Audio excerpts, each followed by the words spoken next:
말씀은 우리가 많이 들어서 잘 알고 있는 말씀이면서도 사실은 참 어려운 말씀입니다.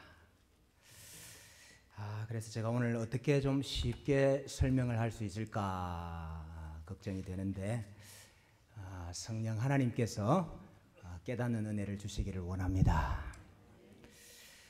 낙타가 바늘기로 나가는 것이 부자가 하나님의 나라에 들어가는 것보다 쉬우니라. 이 낙타가 바늘기로 나간다 하는 것이 무슨 뜻이냐? 어떤 분은 예루살렘 성에 바늘귀라는 문이 있었다. 그 문이 워낙 작아가지고 사람도 겨우 숙여야 들어갈 수 있는 문인데 그 문에 낙타가 어떻게 들어가겠느냐 그 말이다, 그렇게 보기도 하시고, 또 이 낙타라는 단어가 카멜로스라는 단어인데 아람어로 보면은 이게 낙타가 아니고 밧줄입니다. 밧줄. 예수님 당시에는 아람어를 썼거든요.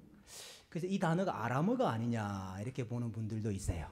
그래서 실이 바늘기로 들어가는 것이 아니고 밧줄이 바늘기로 들어가듯이 그렇게 어렵다, 그렇게 보시는 분도 있고, 불가능한 것을 의미하는 유대의 속담이다, 그렇게 보는 분도 있습니다.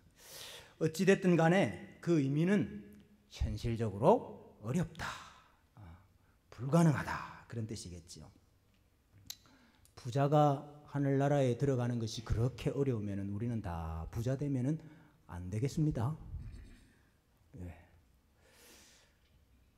부자가 되면 안 된다, 그 말씀일까요? 물론 우리 가운데는 그렇게 이거 가지고 걱정을 많이 안 하셔도 될 것 같습니다. 그렇게 큰 부자가 없어서. 부자는 왜 이렇게 천국에 들어가기가 어려운 겁니까? 욕심이 많아서, 재물을 좋아하고 재물을 의지하고 살아서? 여러분, 그렇다면 가난한 사람은 욕심이 없습니까? 가난한 사람은 재물을 의지하지 않습니까? 역으로 그렇다면 가난한 사람은 하나님의 나라에 들어가기가 쉽다는 말씀입니까? 여러분, 사실 부자든 가난하든 우리가 다 죄인이죠.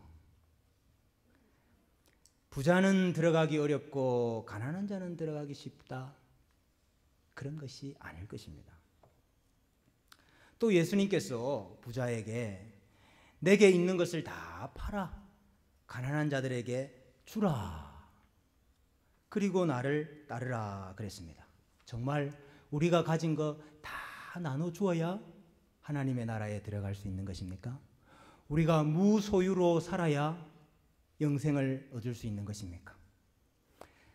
실제로 사막의 수도사라 하는 안토니우스라는 사람이 있었는데요. 이 사람이 이 말씀에 감명을 깊이 받았어요. 그래가지고 자기가 있던 전 재산을 다 팔아서 가난한 자들에게 나누어 주고 빈손으로 사막에 들어가서 살았습니다. 그래서 많은 사람들이 그 삶을 본받기 위해서 줄을 지어서 사막으로 들어가는 일들도 있었습니다. 여러분, 우리가 그렇게 살아야 하나님의 나라에 들어갈 수 있다, 그 말씀일까요? 오늘 이 말씀을 제대로 이해하려면은 옛 언약과 새 언약에 대한 이해가 필요합니다. 오늘 이 말씀은 지금 우리에게 직접 하신 말씀이 아니죠. 1차적으로는 예수님 당시, 다시 말해서 예수님께서 오심으로 옛 언약 시대와 새 언약 시대가 나누어지게 되었는데, 그 옛 언약이 예수님의 오심으로 새 언약으로 넘어가는 그 시점에 본래 하나님의 백성들, 유대인들에게 하신 말씀이죠. 우리가 이것을 좀 이해를 해야 됩니다. 지금 예수님은 옛 언약과 새 언약의 차이에 대해서 말씀하고 있습니다. 어느 한 부자가 예수님께 와서 물었습니다. 선한 선생님이여, 내가 무엇을 하여야 영생을 얻으리까? 그랬습니다. 예수님을 선한 선생님이라고 부른 것은 선해야만 혹은 선한 일을 해야만 영생을 얻을 수 있다 하는 것을 전제하고 있는 것입니다. 그래서 이 부자가 무엇을 하여야 영생을 얻으리까 그랬습니다. 어떤 선한 일을 해야 영생 얻을 수 있다 하는 전제를 가지고 있는 거죠. 그리고 그 선한 일이라는 것은 의심할 수 없이 계명, 율법을 말하는 것이죠. 사실은 예수님께서 그 말씀을 하시기 전에 이미 이 부자는 그것을 알고 있었습니다. 그래서 예수님께서 네가 계명을 알지 못하느냐 했을 때에 내가 그것은 어려서부터 다 지켰습니다. 그렇게 이야기를 했죠. 여러분, 영생이 뭡니까? 생명이 뭡니까? 하나님을 알고 하나님과 교제하고 하나님과 함께 사는 것, 그것을 생명이라 그러죠.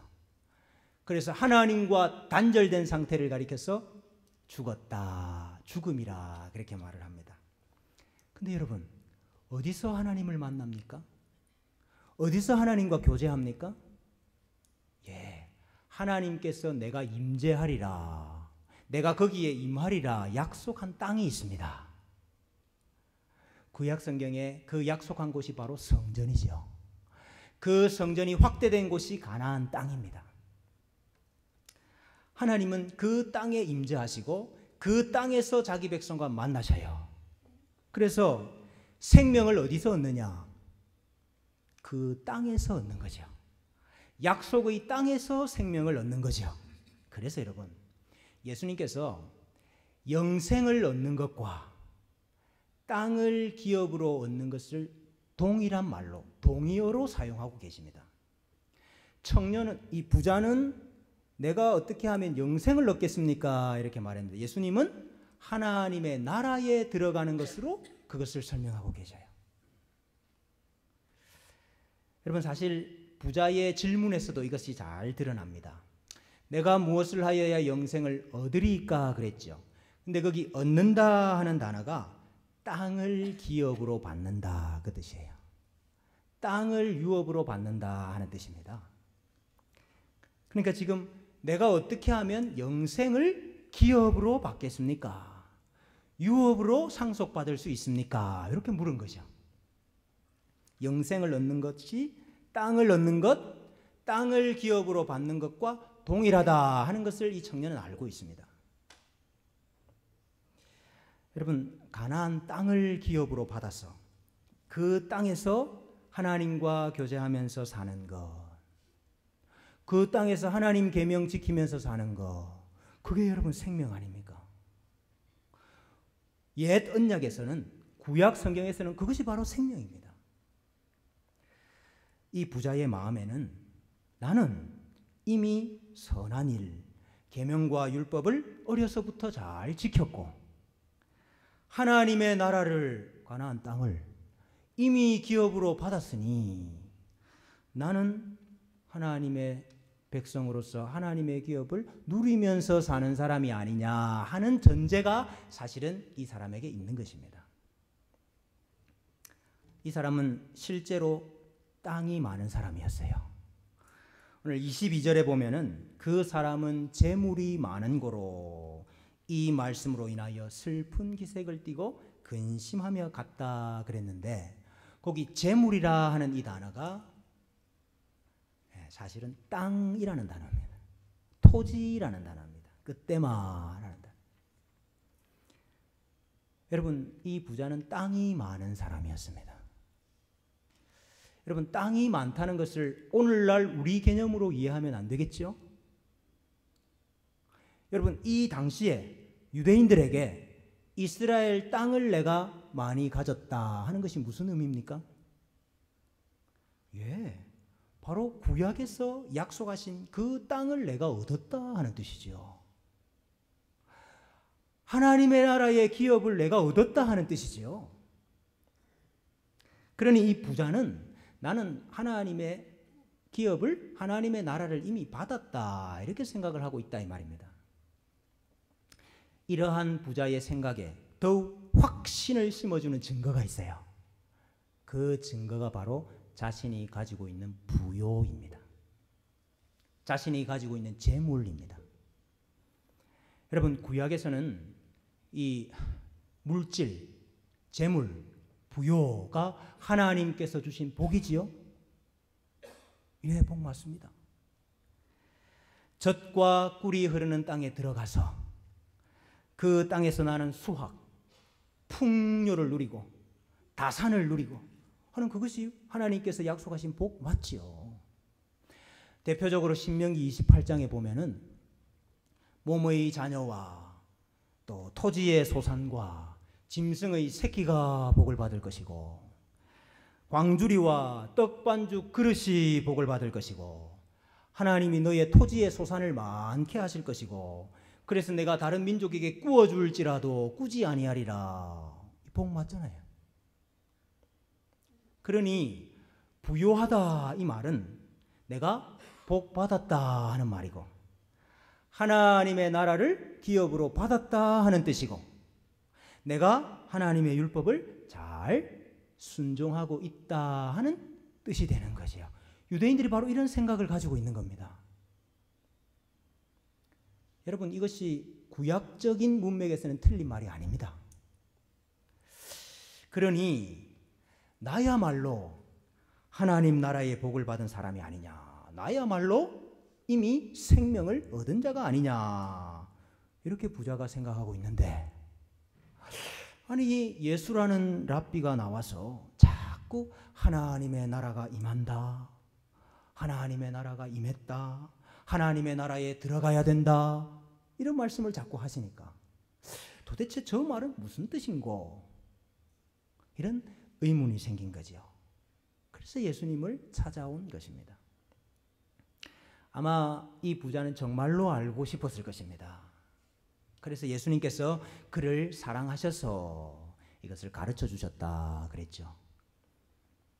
자, 여러분, 부자의 이 생각이 옛 언약 속에서는 틀린 생각이 아닌데, 자, 그런데 문제는 구약이, 옛 언약이 그림자요, 예표였다 하는 사실을 알아야 됩니다. 여러분, 하나님께서 조상들에게 주겠다 약속하신 땅, 그 땅 예표지요.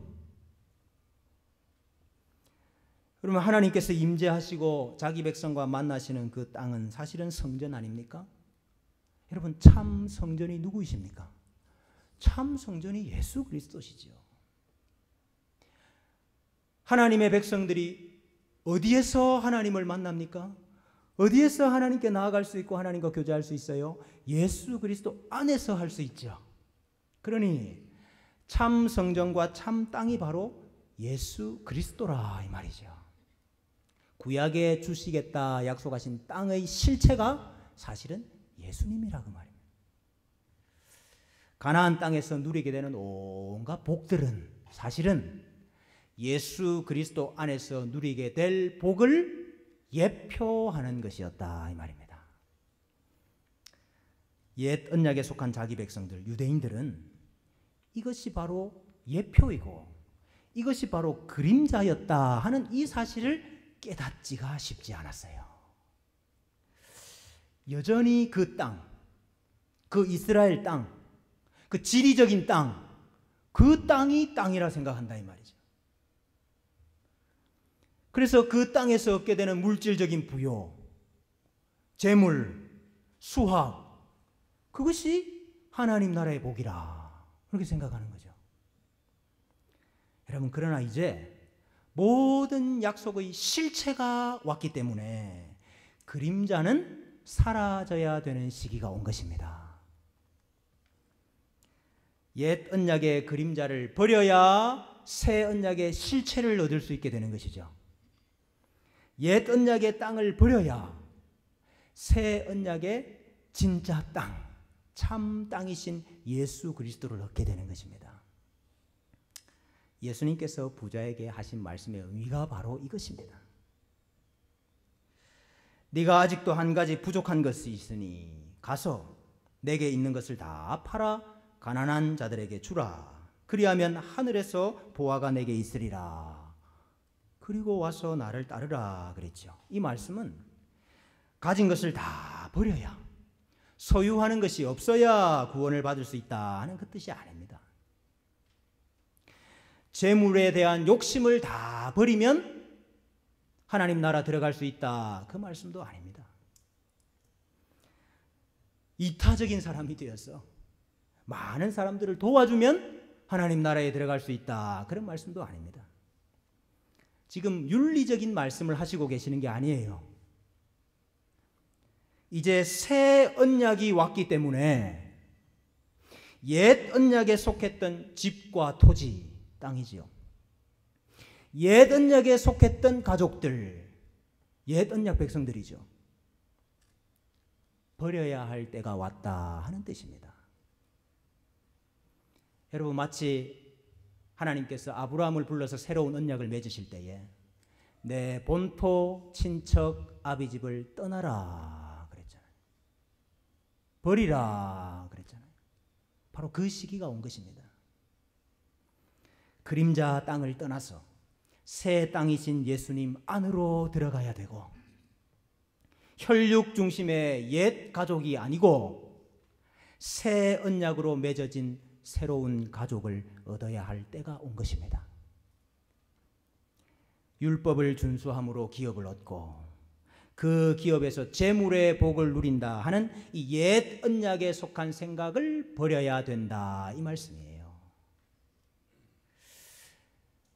여러분, 그러면 누가 영생을 얻을 수 있겠습니까? 누가 하나님의 나라에 들어갈 수가 있겠습니까? 예수님을 따르는 자지요. 예수님을 영접하는 자지요. 예수님 안에 거하는 자지요. 너희가 성경에서 영생을 얻는 줄 생각하고 성경을 연구하거니와 이 성경이 곧 내게 대하여 증언하는 것이니라. 영생은 곧 유일하신 참 하나님과 그의 보내신 자 예수 그리스도를 아는 것이니이다. 하나님이 우리에게 영생을 주신 것과 이 생명이 그의 아들 안에 있는 그것이니라. 하나님이 세상을 이처럼 사랑하사 독생자를 주셨으니 이를 믿는 자마다 멸망치 않고 영생을 얻게 하려 하심이니라 그랬습니다. 베드로가 말합니다. 보소서, 우리가 모든 것을 버리고 주를 따랐나이다. 그러니까 우리 예수님께서 이렇게 답하셨어요. 내가 진실로 너희에게 이르노니 나와 복음을 위하여 집이나 형제나 자매나 어머니나 아버지나 자식이나 전토를 벌인 자는 현세에 있어 집과 형제와 자매와 어머니와 자식과 전토를 100배나 받되 박해를 겸하여 받고 내세에 영생을 받지 못할 자가 없느니라 그랬어요. 지금 예수님께서 새 언약에 속한 복이 무엇인지를 가르쳐주고 계시는 겁니다. 옛 언약의 그림자와 예표가 가리키고 있었던 그 복의 실체가 무엇인지를 지금 말씀하고 있는 거예요. 나와 복음을 위하여 그랬습니다. 이 말이 무슨 말입니까? 이제 새 언약에 속하기 위하여, 그 말이죠. 이제 예수님 영접하기 위하여, 그 말이죠. 집과 전토를 버린 자, 뭡니까? 옛 땅을 버린 자입니다. 그림자 땅을 버린 자입니다. 예표하던 땅을 버린 자지요. 가족을 버린 자. 이 가족이 누굽니까? 옛 언약에 속한 백성을 말하는 거예요. 여전히 옛 언약 속에 남아있기를 원하고 새 언약을 받아들이지 않는, 거부하는 옛 언약 가족들을 말하는 거죠. 그들을 버린 자는 옛 씨와 옛 땅을 버린 자는 새 언약의 씨와 새 언약의 땅을 100배나 받는다, 이 말씀입니다. 여러분, 현세에서 100배나 받는다 그랬어요. 현세에서. 여러분, 우리가 어떻게 현세에서 100배나 받습니까? 참 집과 참 땅을 우리가 100배나 받습니다. 주님의 교회가 100배나 되는 땅이신 것을 믿으시기를 바랍니다. 여러분, 이것이 예수 그리스도 안에 있는 땅이에요. 하나님이 약속하신 복의 실체입니다.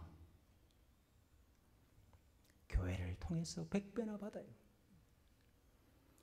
여러분, 형제 자매도 100배나 받습니다. 주 안에서 새로운 형제와 자매가 된 교회 성도들이 참 씨요 참 형제와 자매가 된 것을 믿으시기를 바랍니다.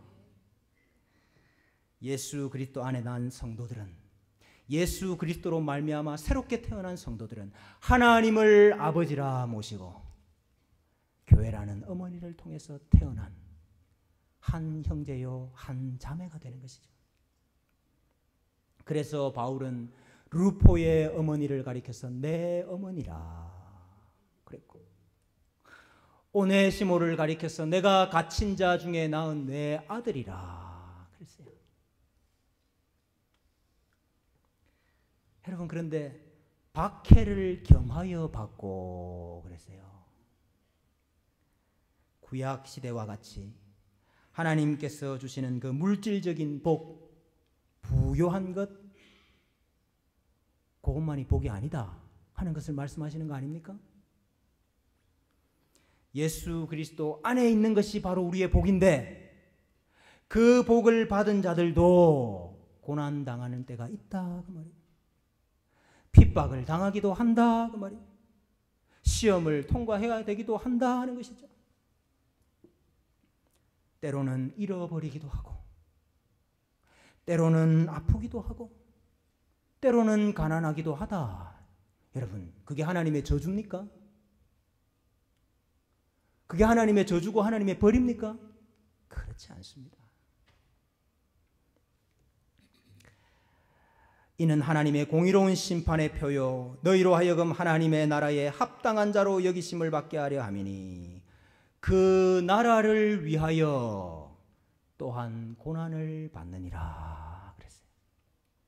여러분, 우리가 하나님의 나라를 위하여 받는 고난이 있습니다. 제자들의 마음을 굳게 하여 이 믿음에 머물러 있으라 권하고, 또 우리가 하나님의 나라에 들어가려면 많은 환난을 겪어야 할 것이니라. 하나님의 나라를 기업으로 받기 위해서 우리가 당해야 될 고난이 있다 그 말이에요. 내세의 영생을 받지 못할 자가 없느니라. 이야, 여러분, 현세의 복으로 끝나는 것이 아니고 내세가 있습니다. 여러분, 우리의 생명이, 우리에게 주신 이 생명이 영원하기 때문에 우리가 이 생명을 영생이라고 그렇게 말합니다. 우리의 생명이 영원하기 때문에 이 생명이 영원토록 살 집이 있어야 될 거 아닙니까? 땅이 있어야 될 거 아닙니까? 장소가 있어야 될 거 아닙니까? 여러분, 그 장소가 어디지요? 천국입니다. 천국. 천국이야말로 우리에게 남아있는 기업이요, 우리가 최종적으로 들어가야 할 약속의 땅인 것입니다. 여러분, 그렇기 때문에 구약의 모든 약속은 예수 그리스도 안에서 다 성취된 줄로 믿으시기를 바랍니다. 우리는 예수님 안에서 이 생의 복과 내 생의 복을 이미 다 받은 자들입니다. 우리는 예수 그리스도 안에서 이미 100배나 받았고 앞으로도 100배나 받을 자임을 믿으시기를 바랍니다. 그러나 먼저 된 자로서 나중되고 나중된 자로서 먼저 될 자가 많으니라 그랬습니다. 유대인들은 먼저 된 자들입니다. 그러나 그들이 그림자를 붙잡고 옛 언약을 포기하지 않고 그 언약 속에 계속 머물고자 한다면 그들은 하나님의 나라를 빼앗길 것입니다. 오히려 옛 언약의 성취이신 예수님, 옛 언약의 참이 되시고 옛 언약의 아멘이 되시는 예수 그리스도를 영접하는 사람들이 먼저 하나님의 나라에 들어가는 일들이 일어날 것입니다. 그러므로 내가 너희에게 이르노니 하나님의 나라를 너희는 빼앗기고 그 나라에 열매 맺는 백성이 받으리라. 내가 진실로 너희에게 이르노니 세리들과 창녀들이 너희보다 먼저 하나님의 나라에 들어가리라.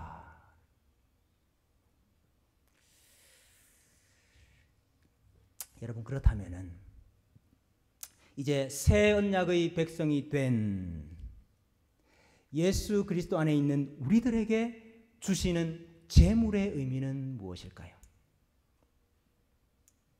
하나님께서 이제 우리에게 왜 제물을 주실까요? 여러분, 이 제물은 우리의 자랑이 아닙니다. 이 제물은 우리의 의로움의 증거가 아닙니다. 네가 계명을 다 준수했기 때문에 내가 이 부를 준다? 그렇지 않습니다. 제물은 우리에게 주신 하나님의 사명입니다. 사명. 여러분, 하나님께서 제물을 많이 주실 수도 있고요. 하나님께서 제물을 조금 주실 수도 있습니다. 그것은 하나님의 뜻에 달린 것입니다. 그러나 하나님께서 그 제물을 우리에게 주시면서 원하시는 것이 하나 있습니다. 그것은 하나님의 것을 우리에게 맡기셨다는 것입니다. 제물이 곧 사명입니다. 우리 자신과 우리 가족들 잘 먹고 잘 살아라, 그거 위해서 우리에게 제물을 주신 것이 아니고 내가 너희에게 100배나 되는 땅을 줬잖아. 내가 너희에게 100배나 되는 형제와 자매들을 줬잖아. 새 언약 안에 있는 그 형제와 자매들을, 그 땅을 잘 섬겨라, 잘 도와라, 구제해라, 대접해라. 여러분, 그것 때문에 주신 사명인 것입니다. 그래서 마게도냐와 아가야 사람들은 예루살렘 교회의 성도 중에 가난한 사람들을 위하여서 기쁘게 연보했다 그랬습니다. 바울은 우리 중에 어떤 사람은 유대인에게로 보내심을 받았고 우리 중에 어떤 사람은 이방인에게로 보내심을 받았지만 공통점이 있다. 이렇든 저렇든 공통점이 있다. 공통점이 뭔지 아세요? 다만 우리에게 가난한 자들을 기억하도록 부탁하셨으니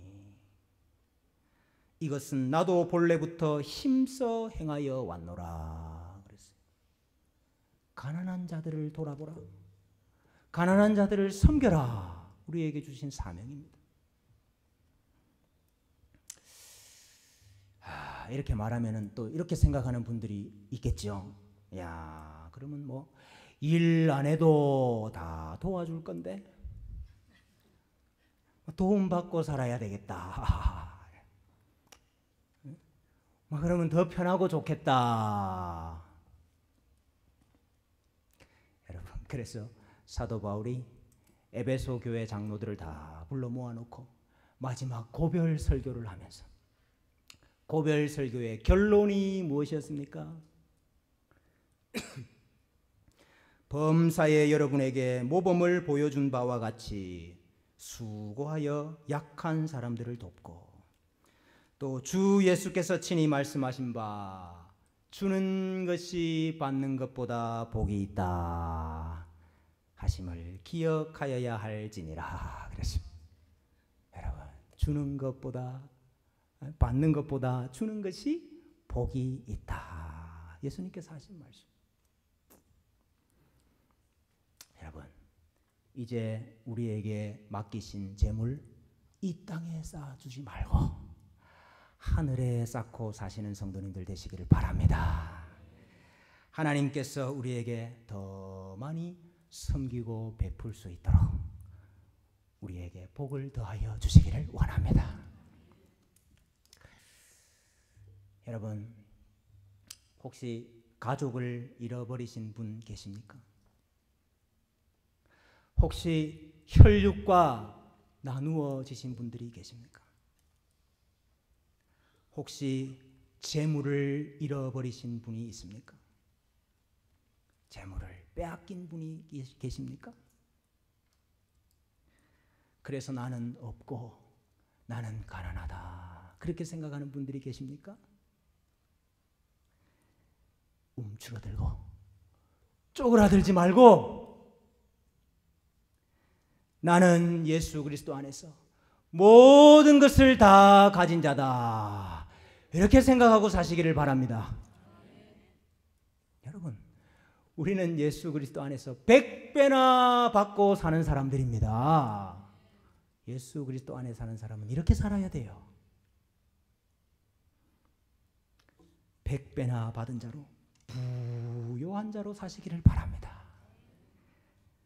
100배나 되는 씨와 땅을 우리에게 주셨는데 그 형제와 자매들 열심히 돌아보고 베풀고 나누고 섬기면서 사는 복된 우리 주님의 교회 성도들 되시기를 주님의 이름으로 축원합니다.